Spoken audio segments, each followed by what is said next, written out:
God has blessed America. No other people throughout history have experienced the blessings of God like America. But today, as God looks at America, what does He see? God says, "You shall have no other God before me." God says, "Remember the Sabbath day to keep it holy." Have we placed other things ahead of God? God says, "You shall not murder." Millions of lives lost by abortions. Millions of lives with wonderful potential. God is the giver of life. God says, "You shall not commit adultery." Homes across America are broken by divorce. This great plague tears apart the homes of those who claim God as well as those who do not. Surely the very heart of God is also broken. God says, "You shall not speak falsely against your neighbor."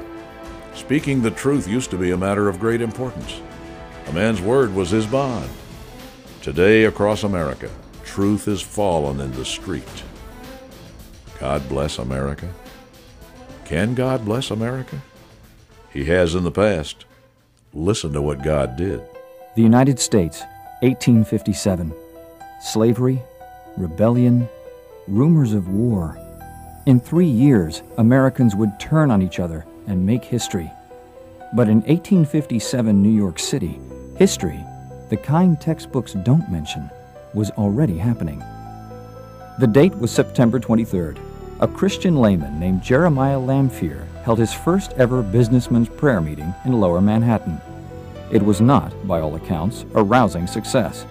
He'd passed out flyers for weeks. 6 men attended. 2 weeks later, the stock market crashed. Thousands of families lost all they had, and one of the greatest spiritual awakenings the world has ever seen began. Week by week, Jeremiah Lanphier's tiny lunch-hour prayer meeting grew larger and larger. By December, his 6 men had become 10,000 men, and they met not every week, but every day. The New York newspapers took notice, and when word spread to other cities, spontaneous revival broke out across the country. In Cleveland and St. Louis, thousands of people packed downtown churches and theaters 3 times each day just to pray. In Chicago, churches had to have waiting lists for people wanting to teach Sunday school. And all across America, pastors were baptizing 20,000 new believers every week. The revival eventually spread around the world. In England, entire towns were converted. Some towns disbanded their police force because of a lack of crime. And so many people came to Christ, churches had to hold services outside just to accommodate the crowds. The world had seen nothing like it, before or since. Global revival. God started it with one man. It changed the course of history. And now, in today's world, people need to know, can history repeat itself? Can it happen again? God says, "If my people who are called by my name will humble themselves, pray, seek my face, and turn from their wicked ways, then I will hear from heaven, forgive their sin, and heal their land." When we disobey God, trouble will come. But He says, "I will help, if my people will pray." But prayer will not help unless it's the right prayer. A prayer from a humble heart. A prayer seeking the face of God. An intimate renewal of knowing God. A prayer from a heart that will listen as God speaks and tells us of our sins. This prayer God longs to hear.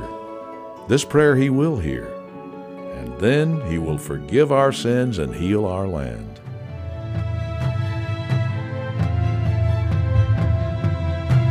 On September 1st, the ministries of the National Religious Broadcasters will call millions across our nation to 40 days of prayer. 40 days of calling on God, using 2 Chronicles 7:14 as our guide. Can God change America? Yes, He can. He can and He will as you pray. Visit either of these websites for further information and resources. nrb.org or ifmypeopleprayusa.org.